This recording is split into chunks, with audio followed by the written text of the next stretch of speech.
είναι αποτέλεσμα συγκρούσεων των αντιθέτων.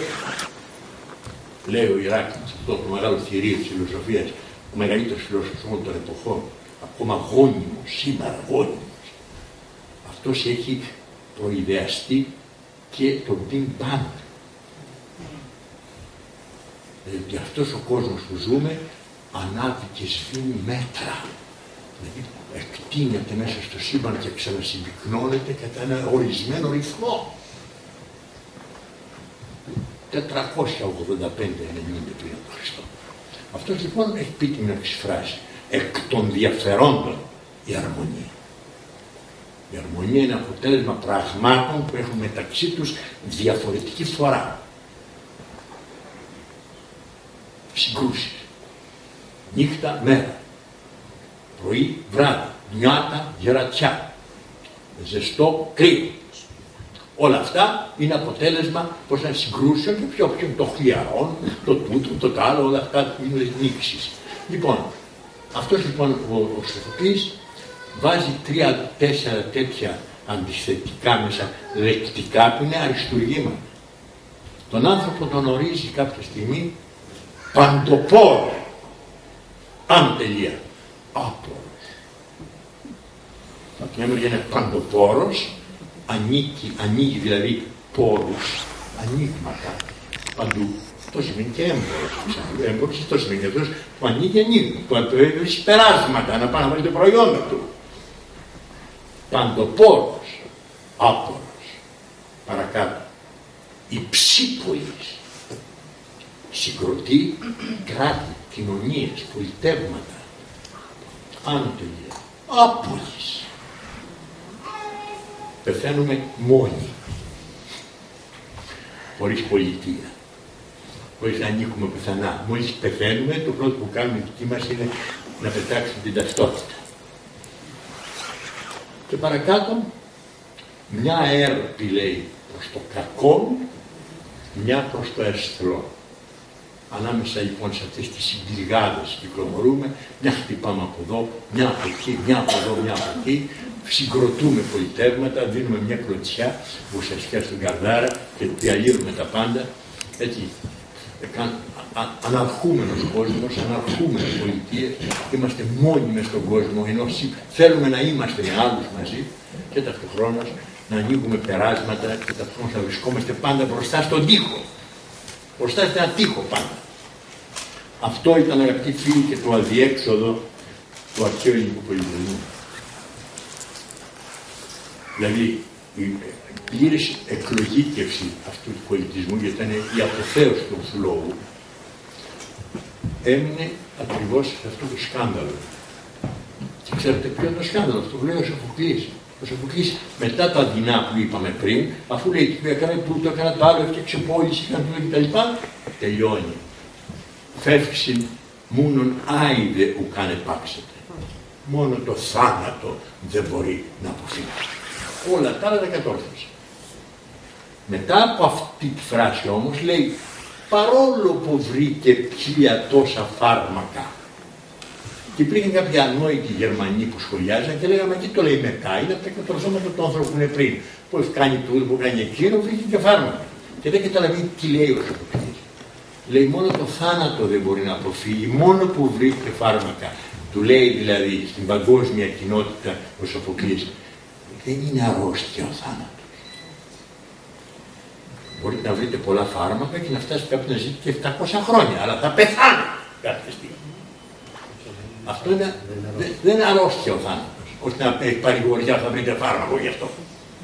Απάνω σε αυτό τον τοίχο, δεν μπόρεσε, πώς ήταν, έφαγε το κεφάλι του ελληνισμού, δεν πήγε παραπέρα. Γι' αυτό επιτρέψτε να το πω, ύστερα από πολλά χρόνια εμφανίζεται στην Αθήνα ο Παύλος. Εμφανίζεται ο Παύλος στην Αθήνα, γιατί στην Αθήνα ο Παύλος.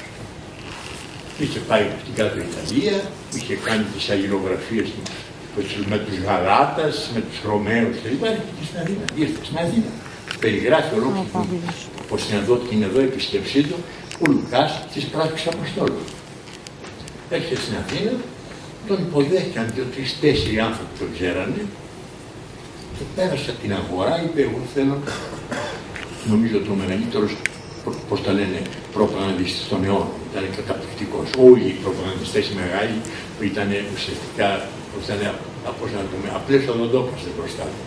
Έφτιαξε μια τρομακτική, πώς θα είναι, εκκλησία την εποχή του. Καυγάς του με τον Πέτρο ήταν ακριβώς αυτό. Ο Πέτρος έλεγε ότι ο χριστιανισμός είναι μια ανανέωση, πώς θα είναι, του εβραϊσμού.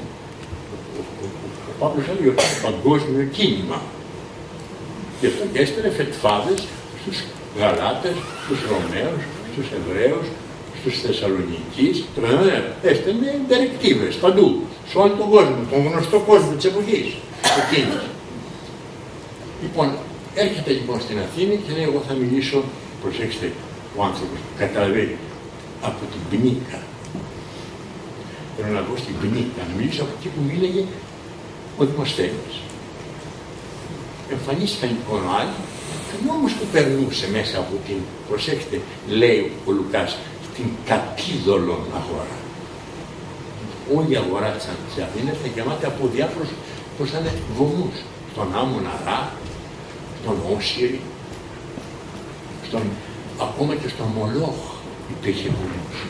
Και ποιος πέρναγε αυτό το θηρίο, κάποια σε μια γωνιά εκεί είδε ένα βωμό που λέει το αγνώστο Θεό. Και ανεβαίνει απάνω στο βήμα και λέει: Αθηναίοι, περνώντας είδα αυτό. Έχω όνομα γι' αυτό. Εγώ σας φέρνω όνομα. Λέγεται Ιησούς Χριστός. Αυτός ο άγνωστος Θεός. Κατάλαβε ότι αυτός ο λαός, αυτή η εποχή, αυτοί οι άνθρωποι ήταν στην απόλυτη απελπισία. Προσπαθούσαν να βρουν έναν Θεό να τους παρηγορήσει, παρηγοριά δεν είχαν, ούτε ο Μολόχ τους βοηθούσε να μην πεθάνουν ή να μην ελπίζουν, ούτε ο Όσιρης, ούτε η Αθηνά πια, ούτε οι βάρβαροι θεοί, ούτε οι παλιοί πολιτισμοί, τίποτα. Και είπαν: μήπως υπάρχει κανένας που δεν τον ξέρουμε. Και είπε: εγώ σας φέρνω ένα τέτοιο. Λέει ο Λουκάς ότι άρχισαν να ρωτάνε, είχαν μαζευτεί από κάτω όλες οι φιλοσοφικές σχολές. Οι Ιδονιστές, οι Πυθαγόροι, πώς θα είναι, όλοι οι Στοικοί, και τον ρωτάνε ποιος είναι αυτός, τι έκανε αυτός, τι μήνυμα θέλει, ποια είναι η διδασκαλία του. Και είπε ο Παύλος, αυτός ήταν ένας γιος που γεννήθηκε από μια Παρθένο, δίδαξε, σταυρώθηκε, πέθανε και ανεστήθηκε. Οι περισσότεροι από τις σχολές, οι ορθολογιστές, φύγανε, λέει, καγχάζοντας. Μείναν όμως οι Στοικοί και ρωτούσαν λεπτομέρειες. Και όταν έφυγε, έχρισε ως τον αρχηγό της σέχτας του, το Διονύσιο τον Αεροπαγίτη. Λοιπόν, καταλαβαίνετε ότι αυτός τους έδωσε τη λύση στην οποία είχε σκοντάψει ο Σοφοκλής. Μόνον, πώς το λένε, τον θάνατο δεν πρέπει να αποφύγετε. Και ήρθε πώς και είπε: εγώ έχω τη λύση. Θάνατον πατώ.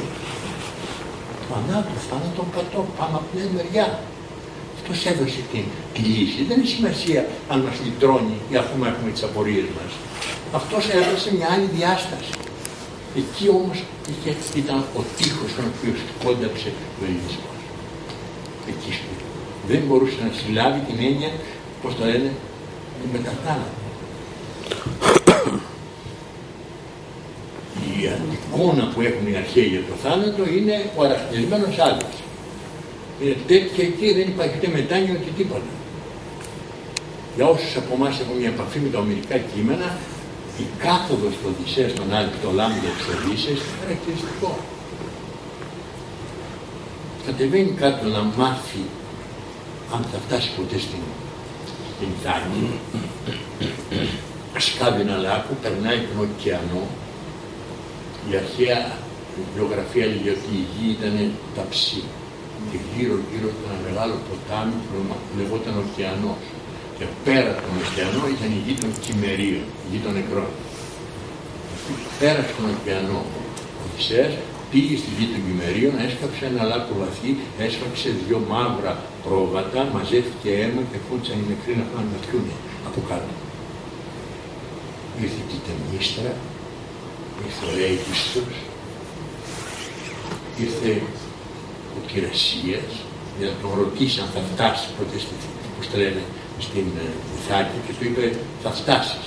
θα σκοτώσει τους μητέρας, δεν έχει σιγουριά, μόλις θα φτάσει, θα τελειώσει, θα ξαναξεκινήσει πάλι ταξίδι. Δηλαδή εσύ είσαι ασυγούρευτος, έλεγε η γιαγιά μου. Από αυτή την φράση ξεκινάει την Οδύσσειά του ο Καζαντζάκης. Ο Καζαντζάκης, η δική του Οδύσσεια είναι μετά την Οδύσσεια του Οδύσσεια. Αφού σκοτώσει τους μυστήρες, φεύγει, ξαναπάει. Και έρχεται και η μάνα του, δεν είχε μάθει ότι είχε πεθάνει η μάνα του. Δεν είχε μάθει ότι ο Οδυσσέας πεθαίνει η μάνα του και μόλις τη βλέπει τρέχει και του πάνε την αγκαλιάσει και αγκαλιάζει αέρα. Έρχεται ο Αχιλλέας του ψή και του λέει τι γίνεται εκεί κάτω, πώς είναι τα πράγματα. Και του λέει ο Αχιλλέας, κάλλιο ο ζευγάς πάνω στη γη παρά βασιλιάς στον άνθρωπο. Και έρχεται και ο Έρνας.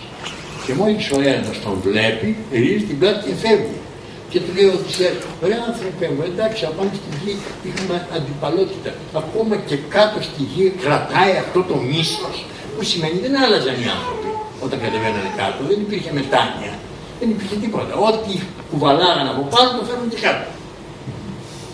Λοιπόν, δεν υπήρχε ελπίδα. Έρχεται μου και αυτή την ελπίδα. Εκεί θέλω να μείνουμε για να καταλάβουμε ακριβώς το μεγάλο μάθημα που δίνει και ο Σοφοκλής και άλλοι.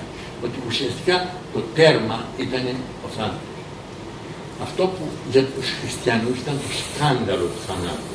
Είναι για τους αρχαίους ουσιαστικά είναι η μοίρα. Ας δούμε λοιπόν τώρα τι μαθήματα δίνανε τραγικοί και ο Αριστοφάνης αργότερα στην πόλη.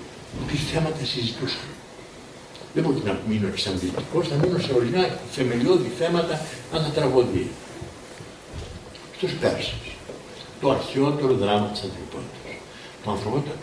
Της ανθρωπότητας, το πρώτο δράμα στην ιστορία του πολιτισμού. Δεν υπάρχει άλλο πριν.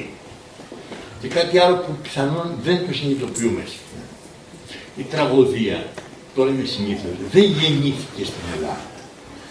Η τραγωδία γεννήθηκε στην Αττική. Προσεχθεί, υπάρχει μεγάλη διαφορά. Δεν γράφτηκε ποτέ τραγωδία στα Μέγαρα, δεν γράφτηκε ποτέ τραγωδία στη Θήβα. Ήταν γέννημα της δημοκρατίας. Δεν υπήρξε ποτέ ούτε αρχαία θέατρο στη Θήβα, ούτε στα Μέγαρα, που ήταν πιο πόλεις, μία 30 χιλιόμετρα και άλλη 60 χιλιόμετρα από κάθε. Δεν υπήρχε. Άρα γεννήθηκε σε ένα συγκεκριμένο τόπο κατά ορισμένες συγκεκριμένες συνθήκες.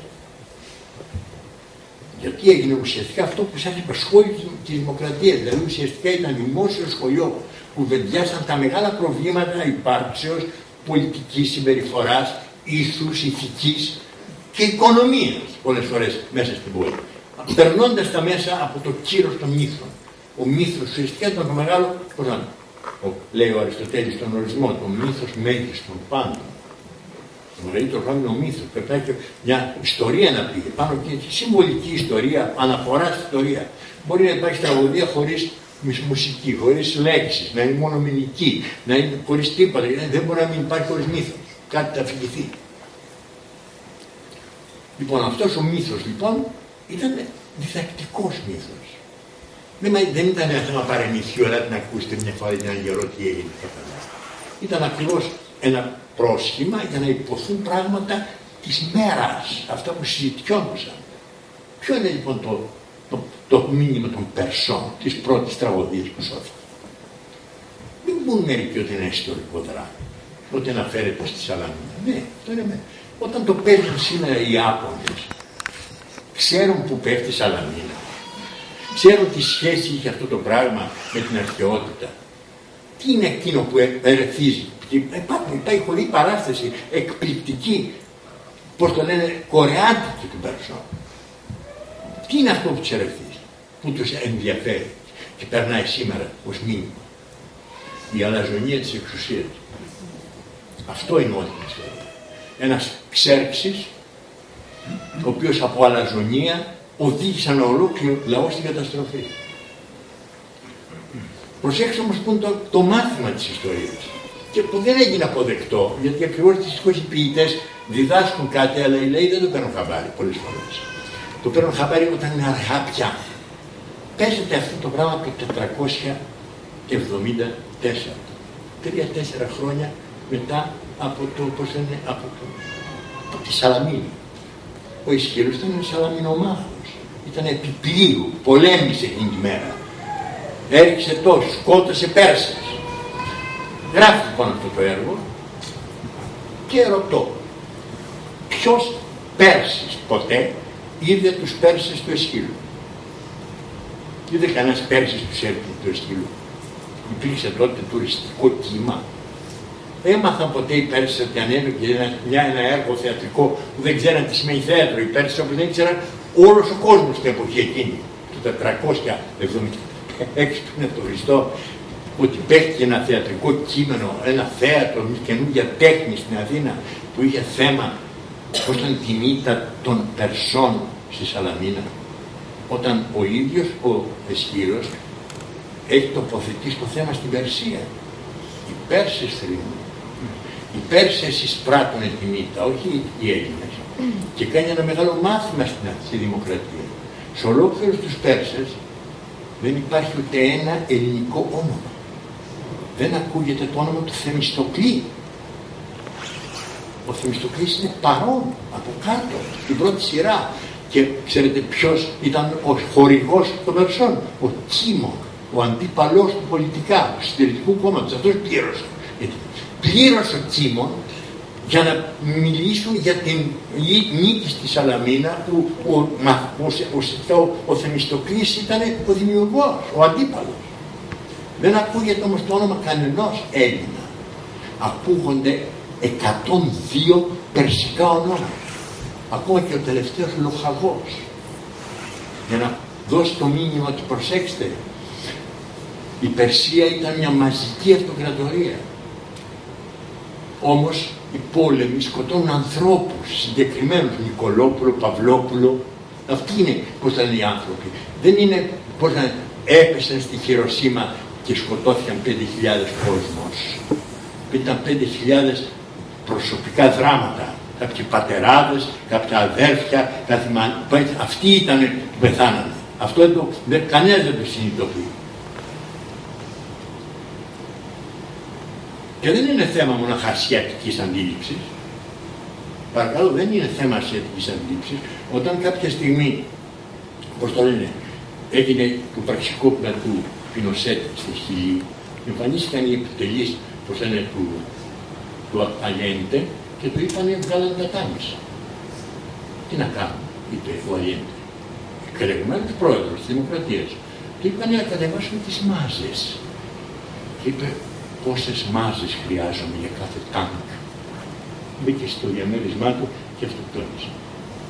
Αντίθετα, όταν έγινε η μάχη του Σολφερίνο, όπου προχώρησε 2 χιλιόμετρα μέσα στο περσικό έδαφος, στο πολωνικό έδαφος ο Ναπολέον, και έχασε 7.000 Γάλλους.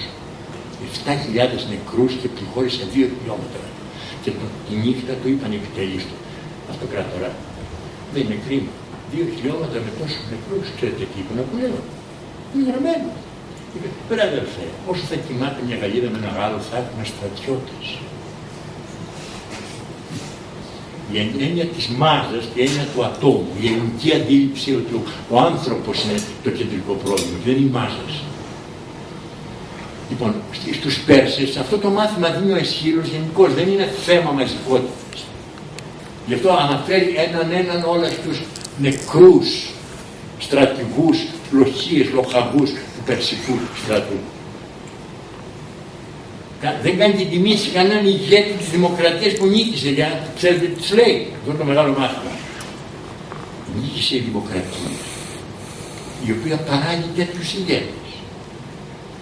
Η δημοκρατία παράγει τέτοιους ηγέτες, Θεμιστοκλίδες, τα λοιπά, δεν είναι προσωπικοί. Ξέρετε, τα μεγάλα προβλήματα της φιλοσοφίας της ιστορίας, αν είναι οι ηγέτες που δημιουργούν την ιστορία ή είναι οι λαοί. Είναι τεράστιο πρόβλημα το οποίο αντιμετωπίζει ο Μάρξ αργότερα, χίλια πράγματα. Ακόμα είναι υποσυζήτηση. Είναι οι μάζες που δημιουργούν την ιστορία ή οι ηγέτες που εμπνεύουν τις μάζες. Αυτό το θέτει ο Εσχύλος το 490.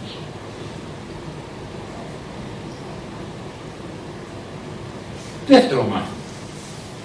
Ακούμε το χορό στην αρχή των Περσών να λέει τρέμω, διότι όταν ξεκίνησε ο στρατός μας όταν ξεκίνησε στόλος και στρατός από την Περσία που έκανε πανστρατιάκι, φωνάξει όλους τους λαούς της Ασίας και τους είχε υπό τα όπλα που ξέρξε για να φτάσουν στην Ελλάδα. Όταν πήγε να ξεκινήσει ο στόλος από τα Δαρδανέλια, από τον Αλίσποντο, έκανε μεγαλύτερη κοινή. Και τότε αυτός θύμωσε πάρα πολύ, ως μέγας, ας πούμε, πώς να πω, επιτρέψτε να το πω, ταβατζής της ιστορίας, έβγαλε τη ζωστήρα του και μας τύπωσε, τη θάρρωσε. Και λέει ο χορός, μεγάλη ύπνος, να τα βάζει με τη φύση.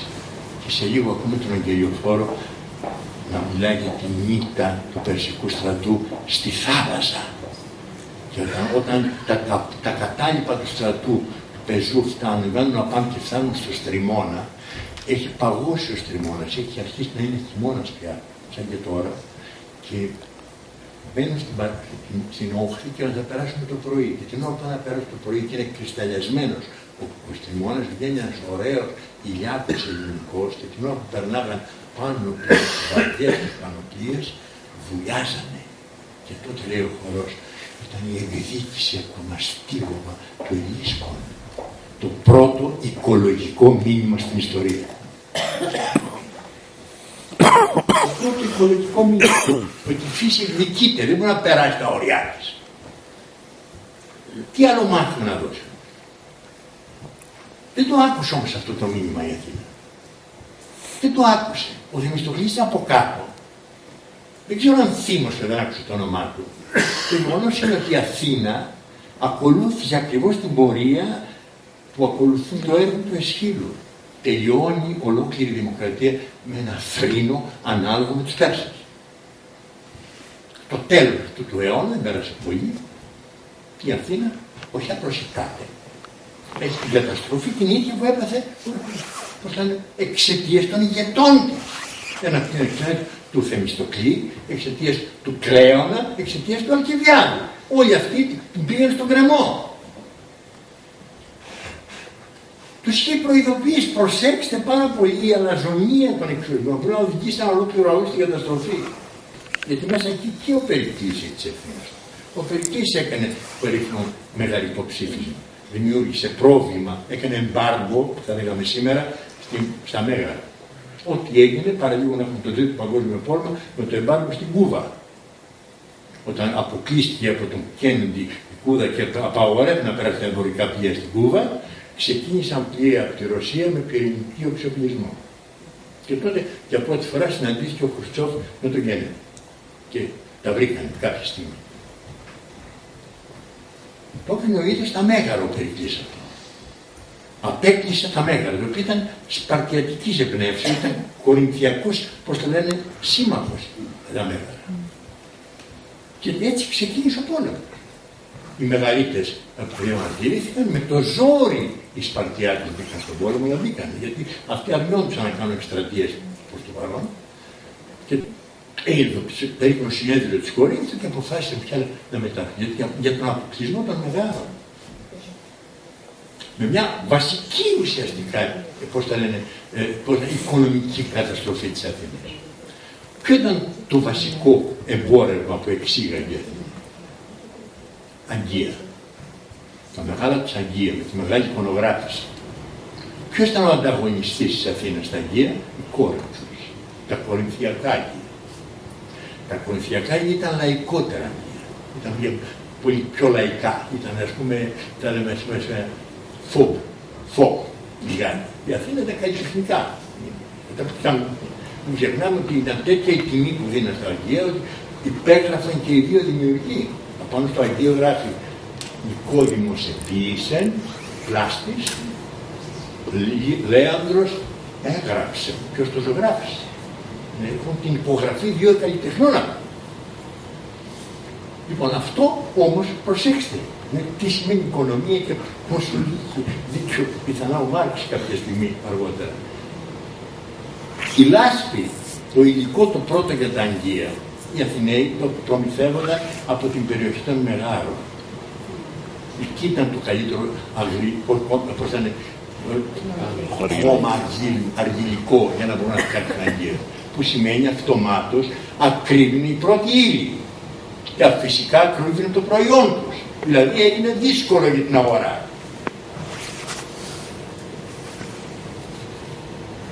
Δεν κατάλαβε κανένας τι τους είπε εσύ. Προσέξτε παιδιά.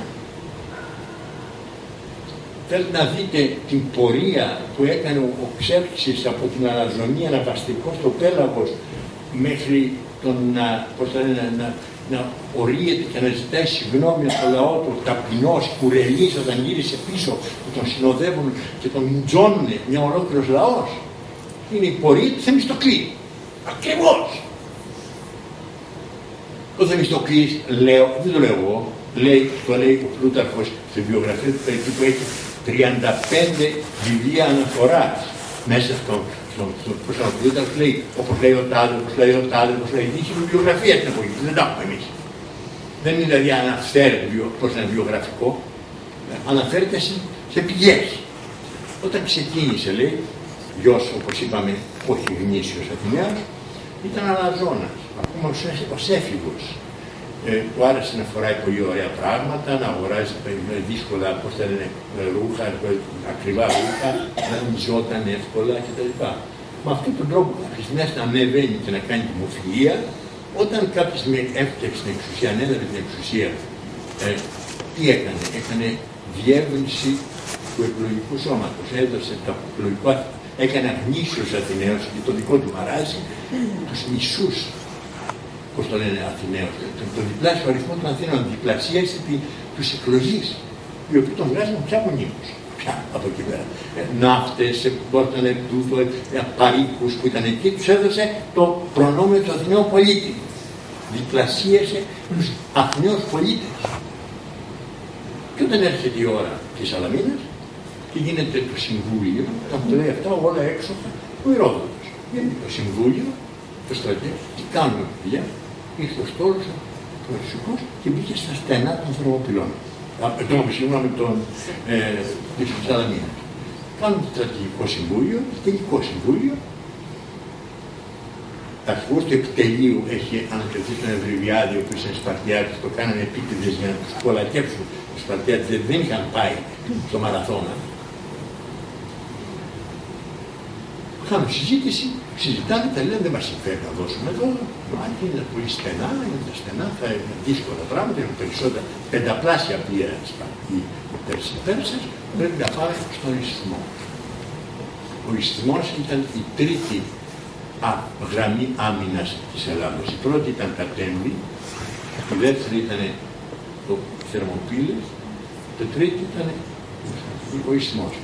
Τα Τέμβη δεν μπορούσαν να πάνε γιατί καλά κακά οι Θεσσαλοί είχαν μηδήσει. Οι Θεσσαλοί είχαν μηδήσει για να πάει με τους Πέρσες. Δεν μπορούσαν λοιπόν να έχουν στα μετώπιστα εχθρούς. Πώς ήταν στις Θερμοπύλες έγινε η θυσία του, πώς ήταν του Λεωνίδα, είχε καταρρεύσει αυτό. Ο Θεμιστοκλής πρότεινε να δώσουν την αυμαχία στα στενά της Σαλαμίνας. Γίνεται ψηφοφορία μέσα στο επιτελείο, 7-1. Μειοψήφισε μόνο περίπου στο Θεμιστοκλής. Είπα αύριο το πρωί, καλησπέρα σας, κύριοι συνάδελφοι, πάμε στις σκηνές μας, από το πρωί φεύγουμε για Ισθμό. Τι κάνει ο Θεμιστοκλής? Φωνάζει τον υπασπιστή του, γράφει ένα γράμμα στον Ξέρξη, ο οποίος ήταν απάνω στο Εγάλεο, και λέει: αποφασίσαν αύριο να φύγουν. Αν είναι να κάνεις κάτι, κάτω απόψε. Αυτό, αγαπητοί φίλοι, λέγεται κάτι προδοσία. Ναι ή όχι? Πίστευε στο αστέρι. Οι πιθανότητες ήταν 50-50. Πίστευε ότι επειδή είχαμε ευέλικτα πλοία οι Αθηναίοι και μεγάλες μαούνες οι Πέρσες, θα ήταν δύσκολο να κινηθούν μες στα στενά. Γι' αυτό έγινε. Συντρίβονταν μεταξύ τους. Υπάρχουν τώρα πάνω στα το Πέρσικα πλοία. Αλλά αυτό το είχε προβλέψει. Και φυσικά έγινε. Και κέρδισε. Φυσικά το ψάστηκε. Τον φωνάζουν οι Σπαρτιάτες στα πολύ καιρό να πάει στη Σπάρτα, να τον τιμήσουν. Εν τω μεταξύ, σε μια Γιάλτα της εποχής, που ήταν μαζική μεγάλη, είπανε, από εδώ και πέρα νικήσαμε τους βαρβάρους, Από εδώ και πέρα αναλαμβάνουμε κατέρωθεν την ευθύνη, μην εξοπλιστούμε μεμονωμένους.